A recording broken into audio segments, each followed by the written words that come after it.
Good afternoon, and welcome to Greenlight Podcast, episode number 6. I have the pleasure to have a recurring guest this time, Daryl Constantine. Daryl Constantine is a presidential candidate for 2024. Today, he's come back to the show as he issues challenge to Donald Trump. We have a very interesting topic that we will go through in detail for approximately 40 or 50 minutes, depending on Mr. Constantine's busy schedule. So I'm very happy and very honored to have a member of the politics that is willing to make America a better, safer place for all their citizens. Plus, Mr. Daryl Constantine is a friend of Mexico. So welcome, Daryl. Very happy to have you here. Well, I'm very happy to be back. I had such a nice time here. Gosh, when was it? Saturday that we spoke. I had another interview lined up to issue the challenge, and there were some technical issues. So I said, you know what? I got to go back to Ava. So here we are. So thank you very much for having me. Oh, got it. Oh, no, it's one notification that it's being recorded. Yeah, I thought I already clicked it. That was what happened the other day. You click the button and then I get blown out. And I'll tell you this, so technical stuff is actually, it's not my strong suit. So I'm good at talking and saying what to do, but I need people to help with all that other stuff. So God willing, we'll make it through this one. But there's some new news out. I don't know if you know about this QAnon thing that they have, the Trump thing, and I guess he started playing some songs at his rallies that are from that. And this is bad news. I mean, that is not a thing that people want to be going with. So I'm kind of here to say, hey, let's go in a different direction. The QAnon path, and now if he's actually openly calling for that, reality is that people are going to get in trouble if they continue down with him. If he wants to play that game, let him play that game.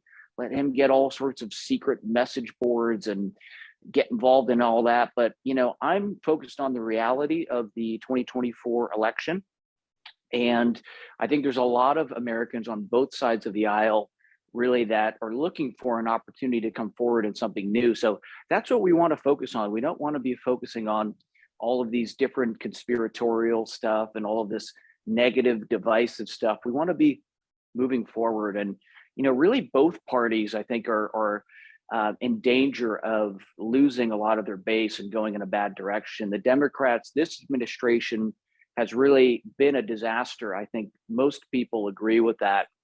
And, a lot of their base, they're really losing a lot of it over one or two little issues. And I'm here to sort of shake them away from those issues and say, hey, let's focus on all this other stuff. Let's focus on 80% of what you wanted, the meat and potatoes of what I think all working class people can relate to, which is clean food, affordable wages, healthcare, things like that, protecting public safety.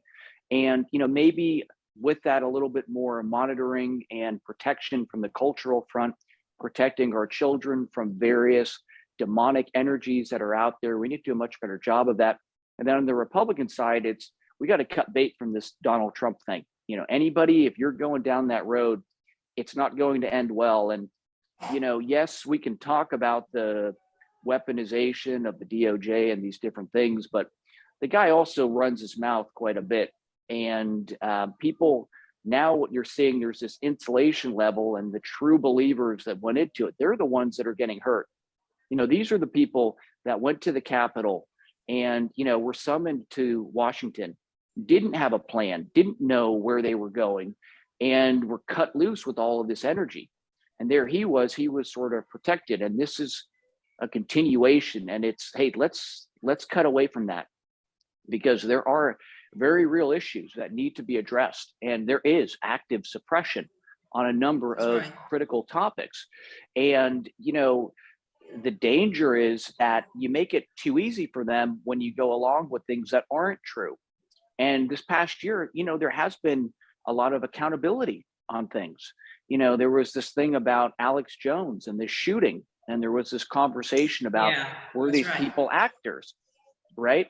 And well, it turns out that, you know, no, they weren't actors. And, you know, whether or not it was appropriate for there to be millions of dollars as a result of that, I don't know. But I think that it is important that we see that words do have consequences. And it's really a cautionary thing for conservatives that have real legitimate concerns that, you know, really we haven't been able to address. And going down the rabbit hole, and you actually lose track of those things. You know, we talk about Pizzagate and things like that, and we don't. Sorry that I interrupt you, but this is a very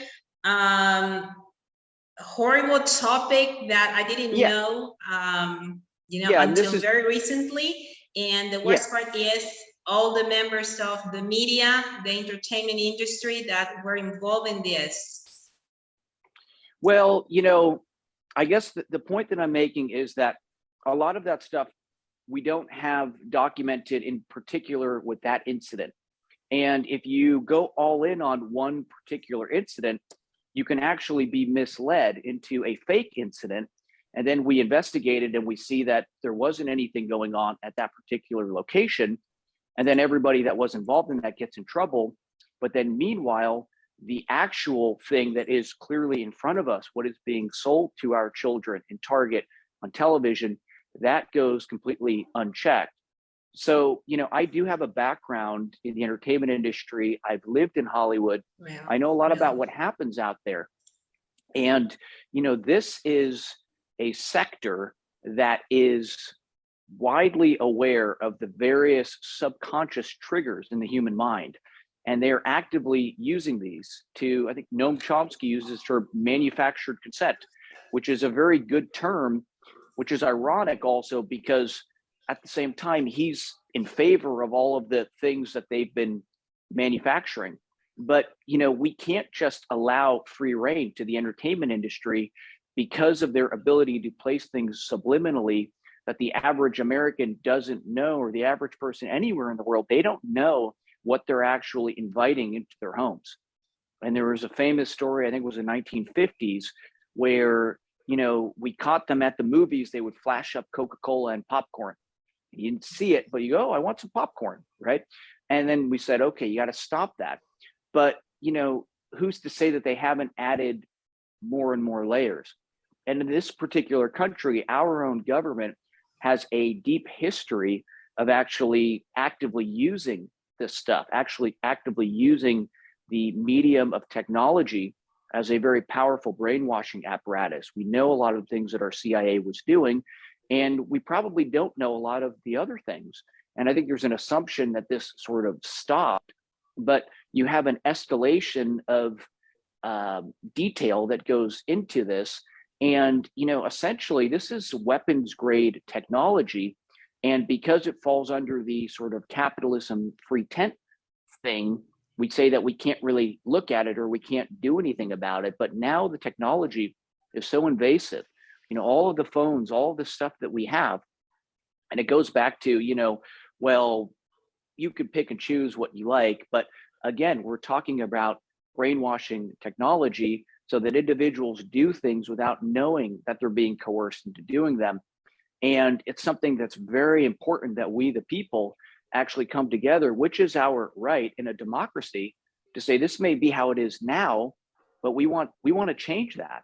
And, you know, I do want to introduce very meaningful reforms to the type of media that comes into the household here in the United States and really much of the world, because at least in a cultural perspective, the world very much turns to Hollywood. That is the sort of ground zero for the culture out into the world. And this is really where this very demonic culture that has overtaken so much of the world really comes from. So, you know, we have a responsibility because it's here on our soil. We have a responsibility not only to protect our own citizens, but to protect all of the citizens of the world that are being influenced by these weapons, essentially, that are coming out under the guise of entertainment, music industry, movies, all of these things. Some things very simple, as I said the other day, pornography, get it out. Very simple federal ban on that. But we have to take a much closer look at what comes out of really Sorry everything that in I Hollywood. interrupt you, but that's an industry on itself when it's about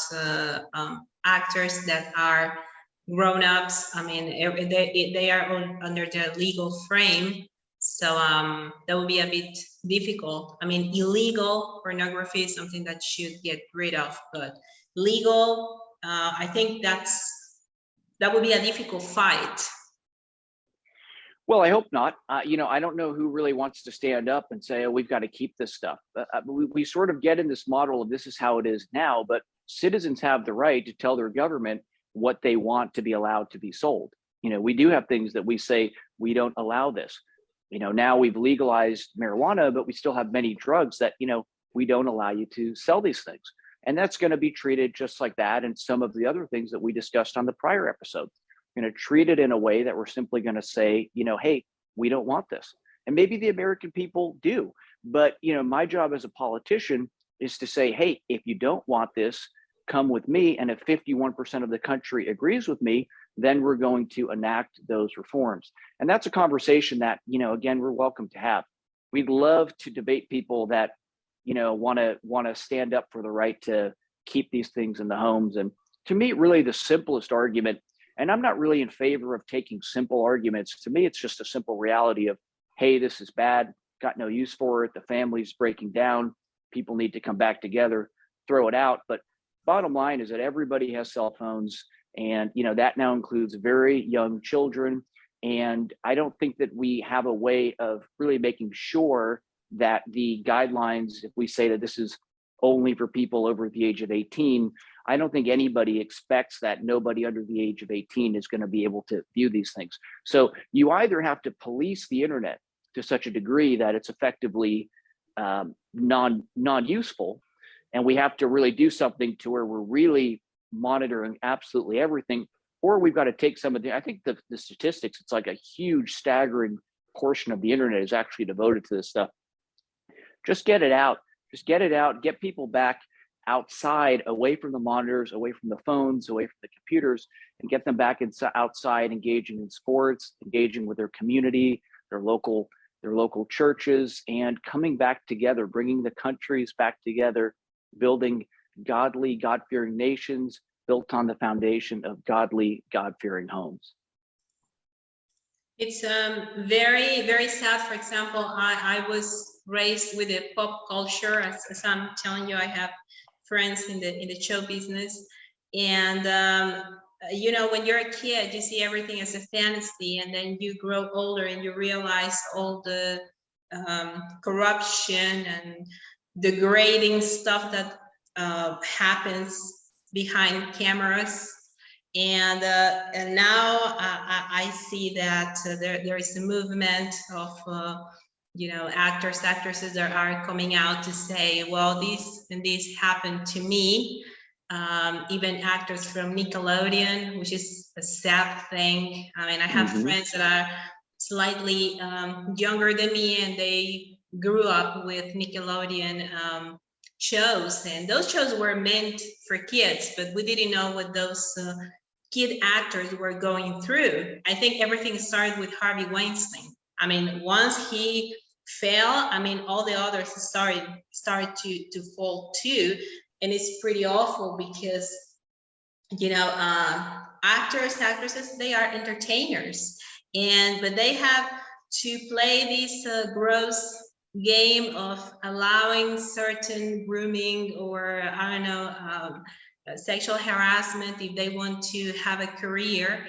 And this is one of the reasons why I'm a fan of the 80s, but I remember that there is a documentary by Deborah Winger that talks about her, why she left the entertainment industry. And I have spoken to people that were my idols when I was growing up, and they tell me, well, you don't know what, everything is about money, everything is about power, everything is about harassment. So we really need to fix the entertainment industry and make it also a safer place for entertainers, because creative workers like me, well, we look up to them and we want them to do a good job, but also to have safer lives. Yeah, no, absolutely. And it is such a critical topic. And I do have a fair amount of friends in the industry. I'm not going to put names out, but a lot of these people have been saying this stuff for many decades. And, it is a reality where, you might know 10 people and 6 of them will tell you that stuff was done to them. And it is a topic that certainly we need to look at much more closely. And I'm not in favor of coming out and making bold assertions about what the extent of this is, but we do know that it is an underpinning part of the culture there. And I also say that there's multiple levels of it. So there's, as you said, there's what is actually happening to the entertainers. And what's disturbing, you see that they have, a lot of times there's these cycles that they all seem to go through. And it goes back to the level of mind control. And what the entertainment industry does is they cram in all of these messages, and they're sort of like, they're like little buttons, and you put them in someone's mind, and you know how to push that button, and then, oh, they're gonna do this. So it's a way of programming people at a very young age. And it's also a way of predisposing them towards agreeing with a continuation of the predatory behaviors that happen there. And it does speak to why, where a real failure of conservatism, which is kind of the right wing, really is supposed to be people like me that are saying, hey, this isn't okay. It's not everything goes. It's not the Wild West. It's not just put a camera on in the strip club in Atlanta and then blast it out all over the internet so that kids can watch it. And there's a lot of this. We'll complain about things, but there's no willingness to actually to act. And I think that if the American people as a whole, if we're not okay with this, we have the right in democracy. Democracy can become really whatever you like it to be. So rather than going off into these weird internet tangents and having sort of different conversations and revolutionary stuff, let's stay away from that. Before we go down that road, let's just do the basic and obvious thing, which is to say, we're not okay with this. And, the entertainment industry, we know what goes on there, and yet we allow this very small community to dictate so much about the way that we perceive reality. And, there is a historical precedent to where we did have things in place. We did have codes in place that were put to what? Who was him, that historical precedent? Oh no, it's the same word. This is a unique thing. It's a unique thing in the English language. But a president is like me, I'm going to be the next president. I'm running for president, right? But then there's another word. It's called setting a precedent. It's like a legal term. Oh yeah. So when you say something, I just thought that you had thought of a president in the past that you were going to base it on. No, we haven't had that. That's really why I'm running, because no one's been willing to do it thus far. And a lot of people that talk tough, guys like Donald Trump talk a lot of toughness, but didn't actually have any desire to really confront these things in a meaningful way. And we do have the right as citizens to put things on the ballot that would change the way that this particular sector operates. And the culture is so important. We've got to reclaim that. We've got to get back to a culture that I think everybody wants. We want a life affirming culture. I think Mexico probably culturally, you're a bit stronger than we are. We're very confused here in the United States. We have, men and women, they don't know where they're going. And the culture, plays such a big role on that. And you see both sides of the aisle. They're very frustrated, especially young Americans. And it's because there is this lack of direction. So we kind of said, hey, let's remove all of the direction, but we didn't do a very good job of replacing it with something else. We've kind of removed and stripped out what was always foundationally critical, which is the Christian identity of the country. We've gotten rid of that. And now we've tried to do this new set of values. And I think people are seeing that, that's really, it's not working. It's not working very well at all. And, we're, regardless of how the economy is doing, that's like the icing on the cake. I always tell people, it's nice to have money in your pocket, but if you don't have people that care about you and that you care about, if you don't feel good, if you don't have safety, what does it matter? What does it matter? And we'll get to the economy, we'll fix the economy. But first and foremost, we've got to spiritually come back together. And that's going to require really a little bit from both sides of dropping some stuff off to the side and saying, you know what, we were wrong about this issue. That's really what it's about. Democrats are just, they're going to have to admit that they were wrong about one issue. I don't know if they can do that, but if you will admit that you were wrong about that one issue, let's give all the other stuff that our citizens want and let's move past that.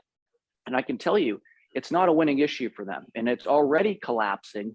And they're pressurizing to keep that particular issue and those things protected. But the cat's out of the bag, so to speak. And you're not going to want to be the last person that's standing up for some of these things. You're not going to want to be the last person that is standing up for selling some of the books that we sell to children ages 2 and 3 in Target. So what we have to do is actually just lead. This is the role now where, politicians, the things that I'm projecting, it is a little bit different than where we are, but that's what leadership is. It's not looking at what has occurred and then saying, how do I fold myself into a pretzel so that enough people agree with me? It's no, let me offer a new vision for where we could take the country. And if you want to come with me, then, let's do it. And, really, I'm very confident about what we're doing. I think Donald Trump, I'm not going to beat up on him too much while he's down, but I think his situation speaks for itself. Well, he's not here. So when he comes on, then we'll do that. But I think his situation, I think it speaks for itself.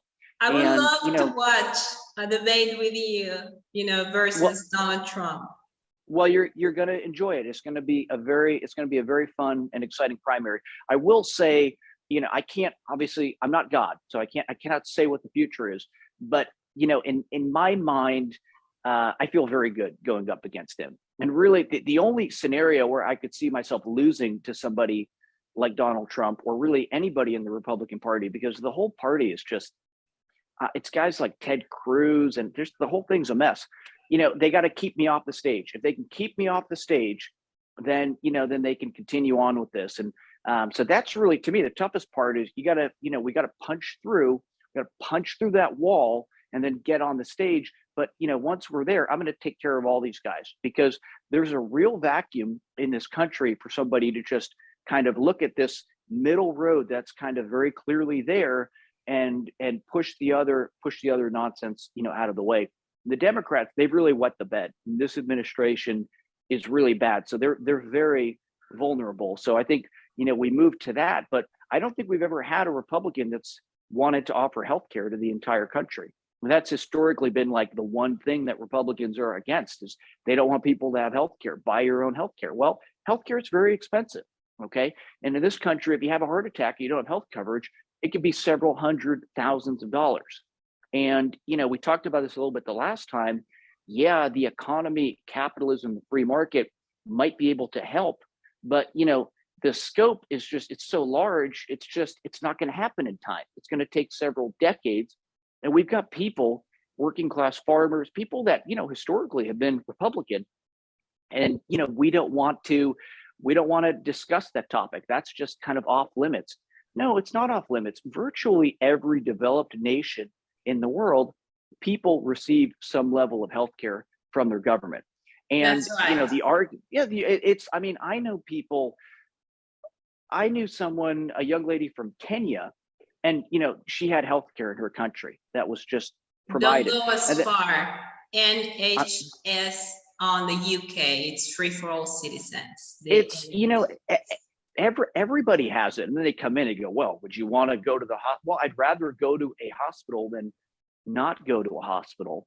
And you get these kind of really dweeby Republicans that come forward and healthcare isn't a right. Nobody's saying it's a right. I'm just saying that it's a priority. And that's kind of, we pay taxes, right? I mean, we can fantasize about how the world might look if nobody paid taxes, but we pay taxes. We pay 20, 30, 35%. And then the question is, what do we want in exchange? What do we want in exchange for those taxes from our government? And for me, having my parents be able to go to the hospital if they're sick, that's going to be on the top of my list.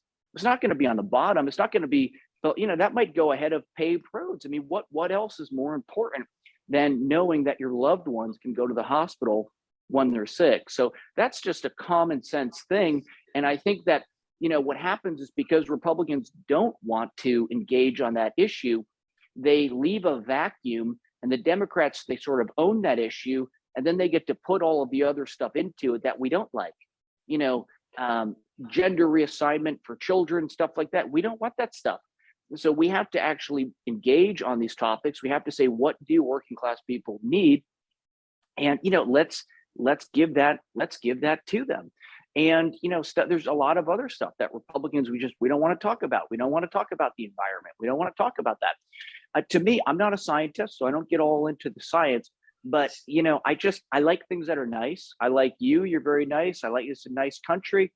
And I would rather have a nice country where we have wilderness and trees and streams than just, a country of strip malls. So for me, from just a visual perspective, I think that there is something to keeping things cleaner and fresher.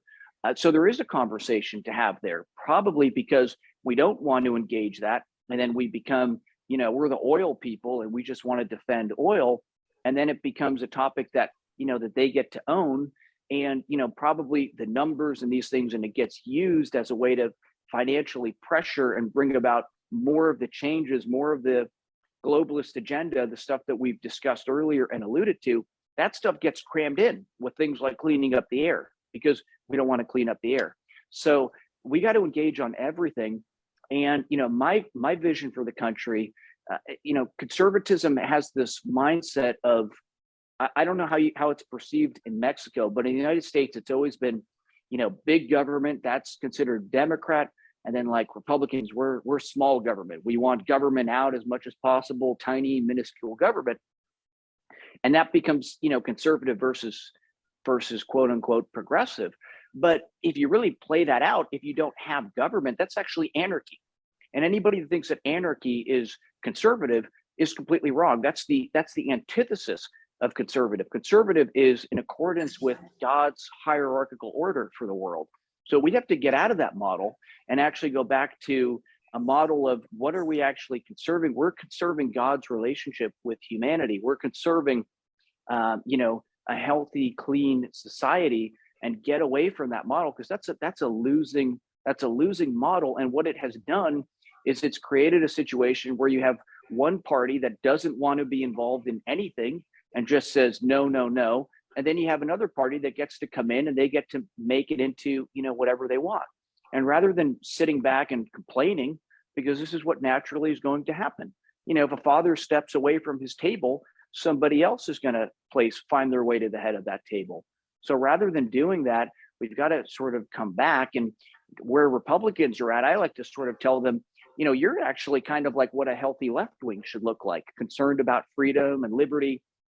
The way I look at it is, if a country has two wings, and I don't know Mexico's system, how it is, but in the United States, we've got these two parties, the right and the left. And, you've got to have a masculine and you've got to have a feminine. And, the Republican side should be the masculine paternal influence. We should be the father figure. We should be coming in and we should be the ones saying, this is the structure. The kids have got to be in bed by 9 o'clock. And then when you have that, then you have a healthy left wing that sort of acts like a loving mother that petitions on behalf of the children to the father and says, we need a little bit more time. You're being a little bit too tough on them. You can't just get it done. And that's kind of what a healthy nation operates with a loving, compassionate left wing. And then, a right wing that's also loving, but also understands that as the masculine side, our principal job as men is to sort of create structure, to build fences, and to militate right and wrong, to protect, exactly. Not to harass like those producers. Daryl, my team is letting me know that the first part of this interview is going to be over in a few minutes. I'm gonna ask you if you have time to come back after the break for another. I have all the time in the world for you, Eva, as long as you keep me until you cut the lights off. That's very nice from you. I'm always very happy to have you here and that you make space in your busy agenda. So we're coming back after a short break with presidential candidate 2024 Daryl Constantine, who issues a challenge to Donald Trump today in Greenlight podcast show. So see you today, tomorrow, yesterday. He can run, but he can't hide. We'll see you after the break. Okay.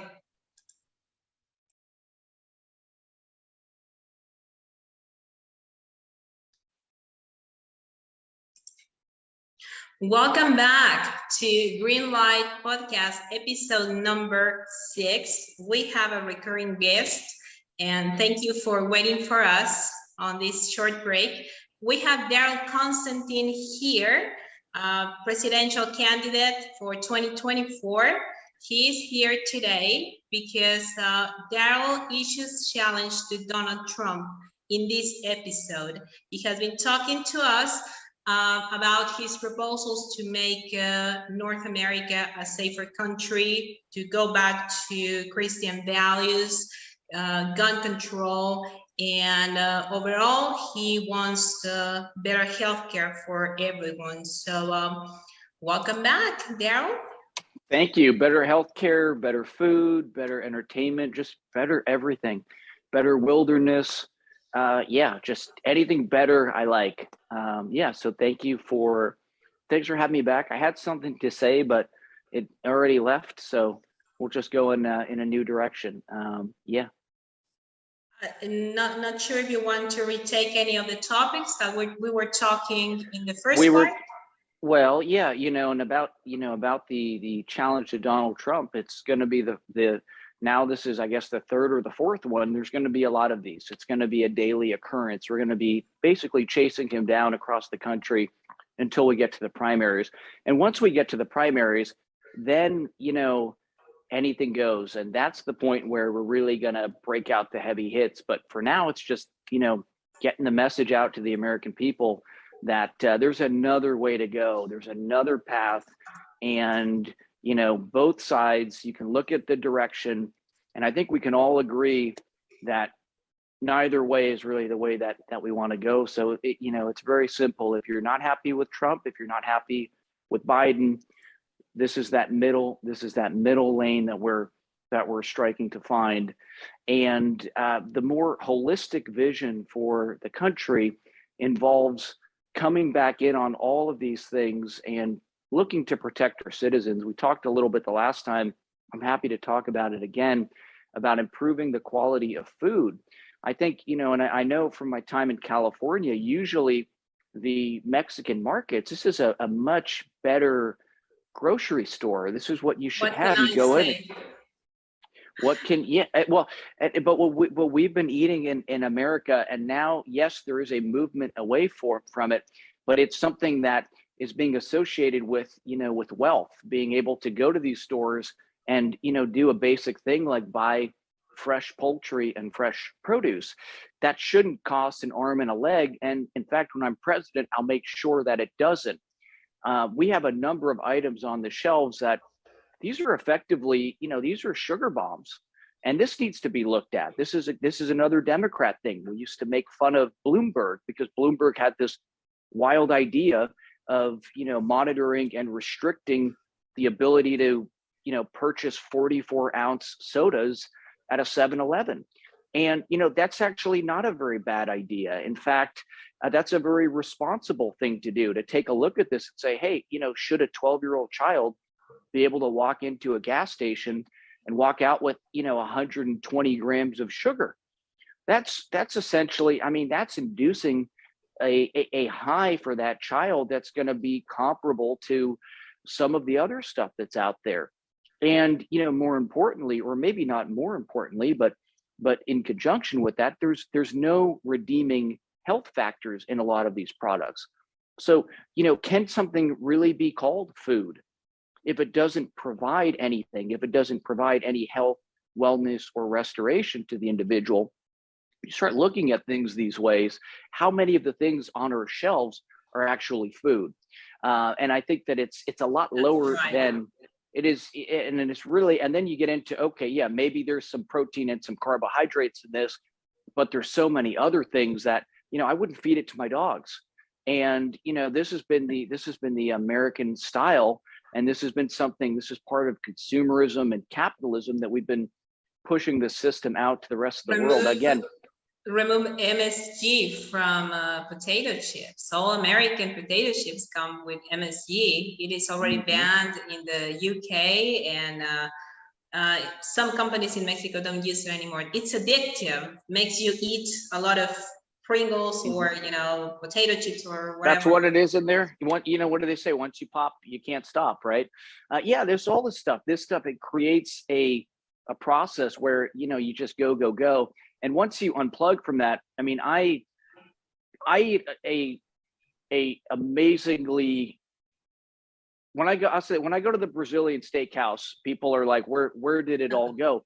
Once you kind of unplug from all of the other stuff and you just listen and you eat what you want, you're in just a different cycle. And unfortunately, this is something that I can talk about it, but most Americans actually can't afford to simply eat in a healthy and normal way. So we've got to help out on that. It is very sad. And as I said, when I was in Ukraine, when I was in Germany, other parts of the world, I go to their markets and this is like the most amazing Whole Foods that I could ever imagine. And I go up, I ring the items up, and it's $9, and I've got like a day of lovely food. We've got to address that. The stuff, we have this image that we're like this big wealthy nation, but once you see the rest of the world and what the actual standard of living is, it's really not all that. And I think that the citizens deserve much better. And we've got to give that to them by hook or by crook. These are things that are very important, because this plays back into the psychological, the foods that we consume. This affects our mood. We have another topic. This is a very disturbing topic, but we have a genuine decline in testosterone levels, and it's a staggering level, and it's occurred over a few decades. And that can't just be happening naturally. That there has to be food. There has to be environmental factors that are playing into that, and the food is certainly going to be a factor in that. We have to look at all of these things, because the levels are, I mean, it's really bad. It's really bad. I do my blood work every year. I make sure mine is in a good zone, and we keep it that way. But you wonder what's going on, and you see the cycles, the lifestyles, the things that people are getting involved in. There's a very vicious cycle, and that's not good for anybody. So we have to look at all of these things, because really it is a matter of public safety. It is a matter of public security, because this plays into the destructive behaviors, the isolation of young men, and this becomes sort of the pipeline into the shooters. It's a big mosaic of failure. It's the breakdown of the family. There's not a father in the house. So you have a home where there's been a retraction of male leadership. You've got pornography on the web. You've got all of these things, and young men, they get pigeonholed and they get isolated, and they're totally disconnected from the world. And then, they lash out. They're detached from reality, and they're just, this one kid, down in Florida, you see, I mean, the guy, what happened there? It's heartbreaking. But what we do see is that 95% of these kids, they come from fatherless homes, and that is a very big issue. And we have to put the family back together. And really, the most important thing to doing that is helping men and women embody their natural God-given roles. Again, we do have freedom, but we talk again about manufacturing consent and coercion. We have a lot of energy and a lot of resources that are being pushed in, billions of dollars, trillions of dollars globally. I mean, the amount of money that we invest in, promoting masculinity in women and feminizing men, it's disgraceful.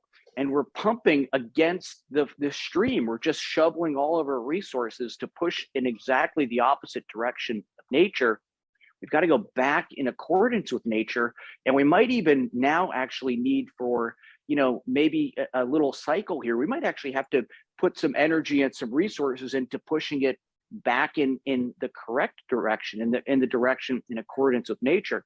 And using that word earlier, precedent, the sort of things that we have done, our government is already very heavily involved in incentivizing certain behaviors at the expense of others. So that conversation has already been started.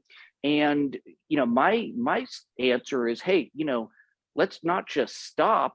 If we're going to push, let's push in the right direction. Now, we can't just leave the thing because there's so much confusion. We have to be picking people up. We have to be building people up. And that's where a more paternal government that is more concerned with the individual is really very critical at this point in time. And I think that the American people deserve at least an opportunity to vote for that. That's right. So retaking a bit what we were discussing in the first part, when I asked you about who would be the historical president, and you said you would be the one that would break paradigms. Are there things that you admire from previous American presidents, things that you would like to bring back to establish? You can, not be completely happy with their government, but you can say, well, this thing or that thing, I'm gonna, retake it and make it into a more modern sort of proposal. Well, I hate to disappoint, but I don't have much use for what we've had for like my entire lifetime. I don't think there's been a president that since I've been alive that, I would really say too much about. I'll go back and I'll say kind of the last two American presidents that I admire. One is going to be a little bit controversial. First one, JFK. I think we all love JFK. The way that he inspired the nation, the energy that he injected into that, and he did have it was a very different conversation back then. And his ability to adapt, he made some mistakes, but he did correct those. And, I've got a soft spot for Nixon too. Nixon obviously made some mistakes and got into trouble. But there were a lot of good things about Nixon that people don't realize. And Nixon actually fought very hard to bring the country together. And there was this thing forming. And it was sort of the beginning of this new thing that's come out that we've seen. And now, because I'm kind of an odd guy in that, like, I'm into everything. I like sports, politics. So, I was a kid in high school. I would watch the debates. I was very into these things. And, even at the time, there's this division, but the further and further you get away from it, you look and, I used to laugh at these people that said that both sides are kind of in on it on the middle. I don't know if that's really intentional, but that is the end result, because the political class is so useless and so disconnected from the wants and the needs of the American people. Trump did break the mold in certain ways, but, his behavior and a lot of the different things, just ultimately, it wasn't effective.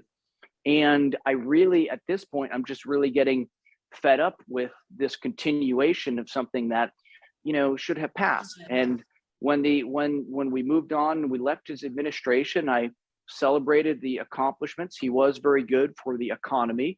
Republicans historically, they're good for big business and the economy. But if that's all that you're focused on, you're missing the big picture, because people are confused and people are hurting. So we need something new. The political class didn't work, so we sent a billionaire. Now we're going to just send a normal everyday Joe. We're going to send a common citizen. I can tie my shoes. I've got some background in business. I'm a successful entrepreneur. I'm not Elon Musk. But this is actually kind of what the founding fathers envisioned. They didn't envision that our government would be shaped by this class of politicians that would be engaged in this little litigation process. They intended for men to step forward and take action and shape their government. So hopefully this could be the start of a sort of restoration of that vision.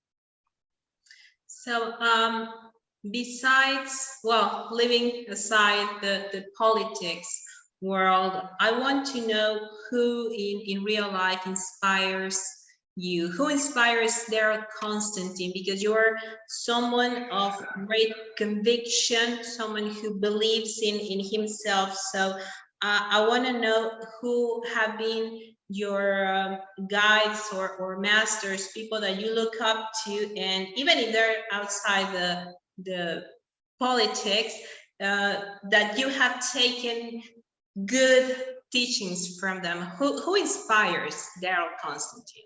Yeah, so a lot of people, I was inspired by athletes. Michael Jordan to me was somebody as a child was very inspirational. Romario from Brazil, the Brazilian striker in '94, the way that he led that nation and won that World Cup, very inspirational for me.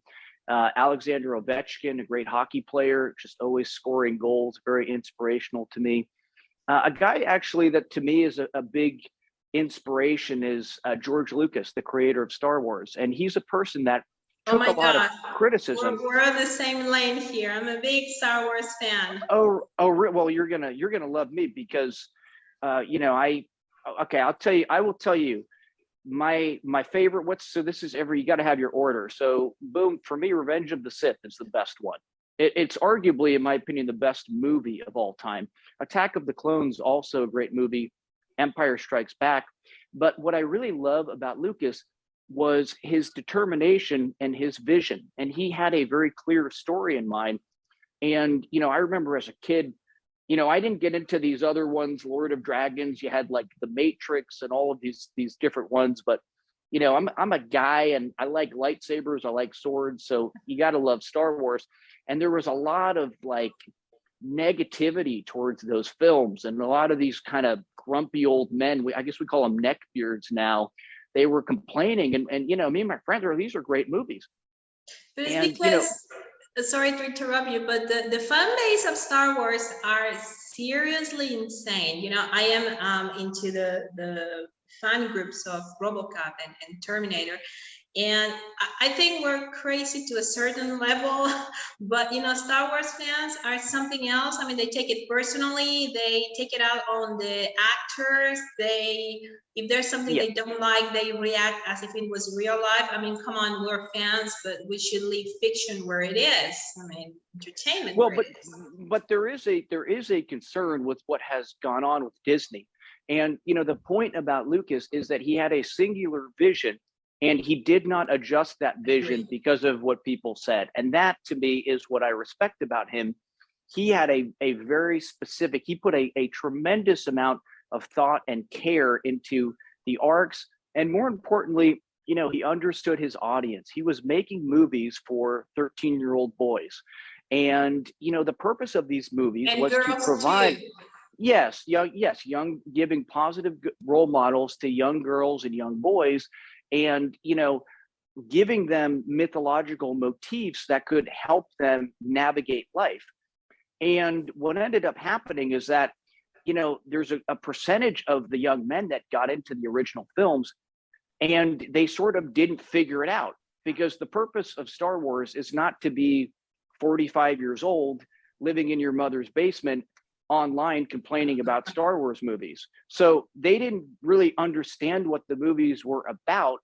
And they were very angry and bitter to see that, these movies, the new trilogy, the prequels, they weren't crafted for, dark internet trolls. They were crafted for young boys, young girls. It was for a new generation. And he was preparing what was going to be a very dark topic that was going to address a lot of important things, and was introducing that in a new way. And now, the fans, the negativity that was associated with it, he ended up selling the product off. And now you see what happens when you have somebody that doesn't have integrity behind the product, that doesn't actually sit back and say, you might say this, you might say that, but this is the story that I'm telling. Now we've got a committee and we have all sorts of different things. And I think that the content has really suffered. But Revenge of the Sith, that's my favorite. So I go 3, 2, 5, 6, 4, 1. That's my order. And then anything after that, I don't know much about it. What's your favorite?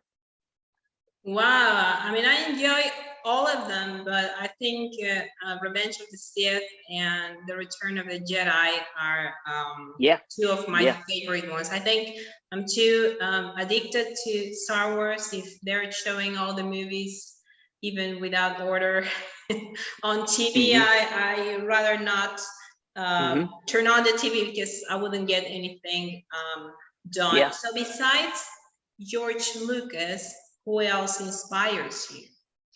John McCain, he's another one. We talked about this earlier, how disturbing that was for me, the way that, you know, Trump insulted his war record. And, you know, he's another guy to me. What inspired me about his story is the fact that he was in a torture camp and he had an opportunity to come home and he passed on it because he didn't want it to be used to further demoralize the men in there. And, you know, his book, Why Courage Matters, I'm not much of a reader. I listen to books, but that was a book that I read and, you know, it speaks to it. And there he was, the only Republican. He said, you know, no, I don't want to get rid of healthcare. And that to me, look, those are people that I respect, whether regardless, of course, you know, and it's not that I agree with him or agreed with him about everything, but character matters. And I respect people that are willing to stand up for what they believe in. That's kind of a theme for me of people that I look at. And when I look at somebody and I say, you know, hey, if this guy wouldn't leave his prison camp, if he would subject himself to being physically tortured, which, by the way, that's another topic, vehemently against torture. And that is, you know, a disgusting thing that the Bush administration brought in. And, you know, this to me, this is the absolute. Really? I didn't know. Yeah, this was a very big topic, because you had these chicken hawks like Dick Cheney and, you know, George W. Bush, and they sat back and decided that they were going to bring torture back into our military playbook. And, you know, John McCain, a guy of character who has actually been physically tortured, was against it. And the party ridiculed and mocked him for that. And, you know, this is people don't think about this stuff. People like to throw things out and, you know, they don't think about the reality of these situations. They don't actually think about what that means to not only the person that's there, but to the person that's on the other side, what that does to our guys to put them in those scenarios. This is not what life is about. Life is not about finding an art of how much pain you can inflict on a person without killing them. This is evil. Okay. If there's anything to me, life is a very tough place. A lot of things happen. You know, animals have to eat other animals to survive. We live in a fallen state, and it's tough enough as it is. And, you know, when we desensitize further, when we have artists like Quentin Tarantino that make movies mocking pain, mocking torture, mocking ththese things, making it fun, making it cool, you know, this isn't fun. Like it isn't cool. I don't like his film. Yeah, he's a disgrace. I mean, he's a guy, and this is a guy that comes out and he lectures us about his values, and he essentially makes, you know, mock snuff films. This is what his career is based upon. Plus, and this is toxic. Sorry to interrupt you, but he has this weird foot fetish with actresses. Not sure if you've noticed that. Well, he's a sick guy. I mean, it's pretty obvious. It's pretty obvious by his content. And, you know, anybody that is watching that stuff and thinking that it's cool, this is not cool. This is not cool at all. As a side note, because I'm much into the entertainment, information, as I'm a columnist, and besides running this show. But did you know that Shannon Lee, Bruce Lee's daughter, was against Once Upon a Time in Hollywood because she thought that they were making fun of her legendary father? That was pretty awful. I mean, how does he dare to make fun of Bruce Lee? I mean, he gonna make him a cartoonish character. So as a daughter that also lost her father at a young age, I completely agree with her. So well, it's add it to the list. I mean, to me, frankly, I don't have a place in society for Quentin Tarantino films. He is a textbook example of a guy that I'm going to look at and say, this is not fit for human consumption. And again, the audacity of this guy to come out and actually speak on topics of public importance when he is actively pumping out content that is just perverting and destroying people's minds. And what he likes to do, he takes things historically that everybody agrees upon. Let's make a movie about Nazis. And, everybody, we don't like Nazis. So let's just make a movie about torturing and snuffing. And, so he just finds a topic but this is what he's making. He's making mock snuff films and putting music behind it as though this is hip or sexy or cool or edgy. It's neither of these things. This is degenerate and this is evil. And in a healthy society, this is exactly the type of thing that men militate out. And this is exactly an example of why we need to be imposing much more strict restrictions on what's coming out of Hollywood. And we have people like this that have a career built upon making this nonsense, and whatever sort of stuff he's into, there's enough on screen to put the guy in prison. Frankly, you can only imagine what goes on off camera with him. So Quentin Tarantino, if you're watching, you're on my naughty list. You better not vote for me because you won't like it. I can promise you that. Good, because I was very outraged when I was very, very upset when I saw the channel lead note. Going back to politics again and your proposals. Before the show ends, we still have a bit of time. I would like you to elaborate on two topics that are crucial right now in the United States, and we all know about because of the news, and even us that are your close neighbors. Sometimes we're a bit afraid to even go shopping because we know that shootings happen, and they're happening very often. And unfortunately, crazy shooters have chosen vulnerable institutions like schools. So there's no gun control. It's for me, it's out of control. I have friends that live in Texas and they're afraid to take their kids to school. Some of them are choosing homeschooling or they're coming back to Mexico. That's one topic. And the other one would be, to close the interview, the other one would be like healthcare. How would you help your fellow Americans, voters, with better healthcare options?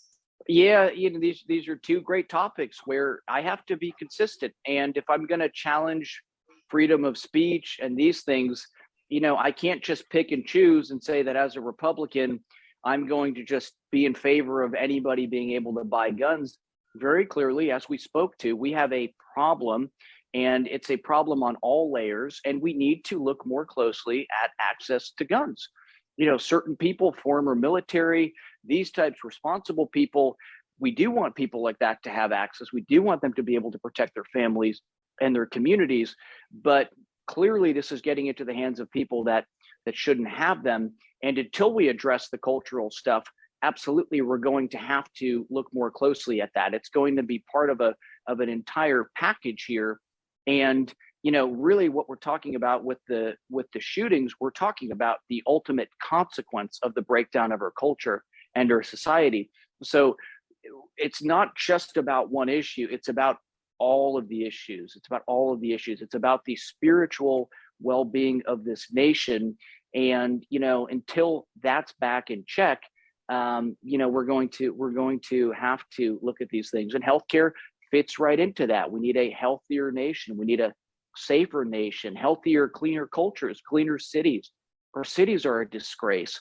The American city, the once sort of great metropolis of the world, you go in and it's just, we have a terrible problem with the homeless people. So many people falling through the cracks. And, the whole thing we need to come together on and clean up. So people need healthcare. They need a clean culture. They need to be able to feel like they can leave the television on, around their children and not have to be monitoring it. We shouldn't have to take everything in by hand and sort through it. And, there's varying levels. There's a lot of people that they want to protect their children from things, but the layering of the messaging, the layers and layers upon layers, so many of it ends up falling through the cracks. So we need to pump the brakes on a lot of things. We got to pump the brakes, time out, and really re-examine the way that we are organizing our society. And going back to the central premise, make America Christian again, it all starts with that, because step one is when men turn away from God, they stop teaching it to their families. That's the tent. That's the tent that protects the women and children, is, the men leading the families to God. That's kind of the structure. We've got God, we've got the church, and then we've got, man under that fulfilling his role of protecting women and children. We're so busy like training our women to help us pay the rent, which is pretty embarrassing, frankly, that we've really turned away from actually what it is, which is that, it's not only our duty, but it's also our privilege and blessing to be the protectors of society. And that is what we need to do. Men need to come back forward, and that's going to help women find a place for them that's fulfilling, to find that together, to find the lost family that has collapsed, not only here in the United States, but that cancer is now kind of spread out into the world. We need to turn the ship around and get everything going back in accordance to, hey, first and foremost, this comes from God, and that's who we give thanks to for every blessing that we receive individually and at society as large. As a society. I got a little hot there at the end. So what if this woman that has like a good husband that provides her with pretty much everything, and she takes care of kids, but she also wants to work doing something? Yeah. Oh yeah. No, absolutely. She should be able to. I think the problem, I don't think anybody at this point is keeping women from working. I think now the problem is that families that don't want to do that actually want to have a biblical model, they can't afford to do that. They need help on that.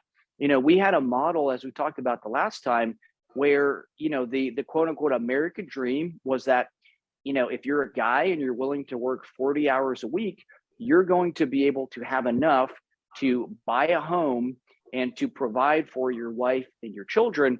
We've turned this into a quality situation. It's a little bit of a trick, because now to fulfill that same dream, now not only does the man have to work, but so does the woman.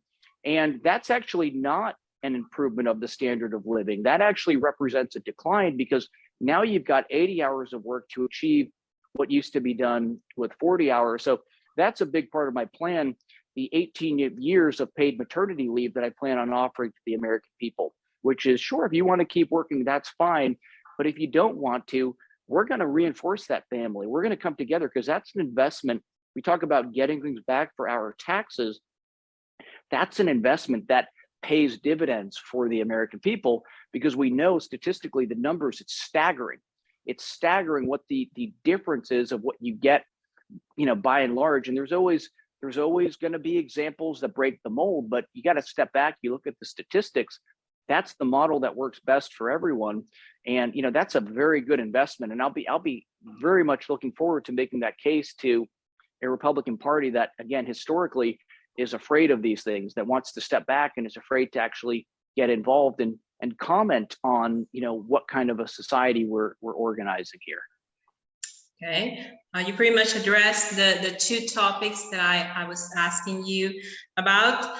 My team is letting me know that we're about to finish this interview. And we're running out of time, and I know that you have booked a trip and many other chores and things that you have to do.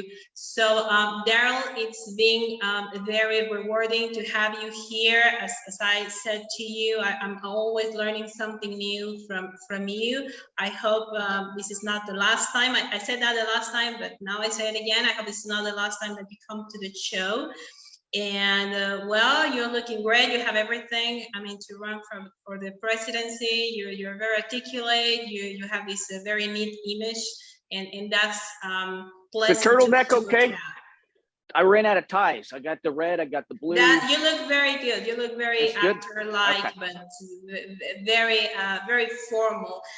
Do you have any final words? Do you have any conclusions or any advice for people that are watching you, whether they're Mexican or Americans? Before we go, we still have a few minutes. Yeah, Donald Trump, if you're watching, you can run, but you can't hide. We're coming for you. And the only way you're going to stop this is if you keep us off the stage. So I need the support of your viewers and people all across the world to come together and help make that happen, because realistically, that's the only way that this continues, is if they stop people from coming forward with very clear and I think obvious solutions to a lot of these problems. So thank you very much for having me. As always, I will absolutely be back. I look forward to doing many, many more of these with you. And again, God willing, when we win the election in 2024, we'll certainly have you and your entire crew out to do a nice formal interview then. So I'll leave it at that. And God bless your audience, and everybody have a lovely evening. Thank you.